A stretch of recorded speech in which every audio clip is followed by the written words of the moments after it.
नमस्कार सर्वांना. शशांकच्या एक नवीन व्हिडिओमध्ये आपल्या सर्वांचे स्वागत आहे. तर आज आपण पाहणार आहोत एखाद्या एव्हिडन्सला टॅम्पर केल्यावरती त्याची हॅश व्हॅल्यू कशी चेंज होते. आज आपण त्याचं लाईव्ह डेमॉन्स्ट्रेशन बघणार आहोत, की आपण पहिले एका नॉर्मल फाईलची आपण एक हॅश काढून बघायची आहे. त्यानंतर मी त्या फाईलला ॲक्सेस करून त्याच्यामध्ये जर माझ्याकडनं काही चूक झाली किंवा काही जर झालं, त्याच्यामध्ये चेंजेस झाले, तर त्याची कशी हॅश व्हॅल्यू चेंज होते ते आज मी तुम्हाला दाखवणार आहे. तर आता मी इथे एक डेस्कटॉपवरती एक एक्झाम्पल नावाचा फोल्डर क्रिएट करतो. त्या एक्झाम्पल नावाच्या फोल्डरमध्ये मी अजून एक फाईल क्रिएट करतो, टेक्स्ट फाईल. तिचं नाव असेल एक्झाम्पल.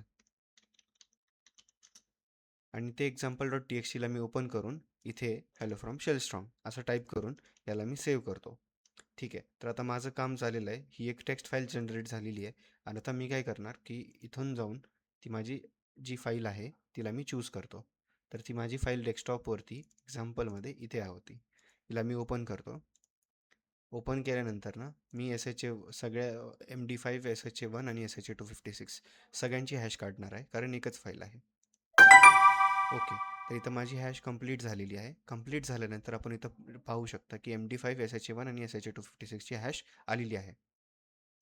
त्यानंतर ना मी ही हॅशेस जे आहेत ते कॉपी करतो आणि एक नवीन नोटपॅडमध्ये पेस्ट करून घेतो. ओके, सो इथे आपण बघू शकता की SHA-256 ची हॅश ही वाली आहे. ठीक आहे, जी आता आपण विदाऊट एनी टॅम्पर ही आपण काढलेली आहे, की त्या फाईलला काही टॅम्पर झालेलं नाही आहे, त्या फाईलमध्ये काही चेंजेस झालेले नाही आहेत. तर तिची हॅश व्हॅल्यू ही आहे. तर आपण वापस जरी काढली ह्या फाईलची हॅश व्हॅल्यू, मी तुम्हाला काढून दाखवतो. वापस जरी आहे फाईलची जी मी हॅश जर काढली तर ती हॅश चेंज नाही होणार. सो आपण इथं बघू शकता 7C8B आणि इकडे सुद्धा येऊन बघू शकता 7C8B ही पूर्णतः हॅश सेम आहे पूर्ण. सो आता मी काय करतो की ती फाईल खोलतो. हीच फाईल होती ती, आणि इथे शेल स्ट्रॉंग एस माझ्याकडनं चुकीने झालं. तर इथे एस झालं म्हणजे या फाईलमध्ये आता चेंजेस झालेले आहेत आणि ही मी सेव्ह केलेली आहे. आता ही सेव्ह झाली आहे फाईल. तर आता मी ही फाईल वापस एकदा हॅश काढायला घेतो या फाईलची.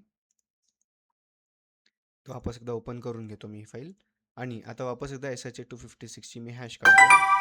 तर आपण इथे पाहू शकता की हॅश जी आहे ती चेंज झालेली आहे. मी इथनं कॉपी करून तुम्हाला जे आहे ते पेस्ट करून दाखवतो याच्या खालतीच.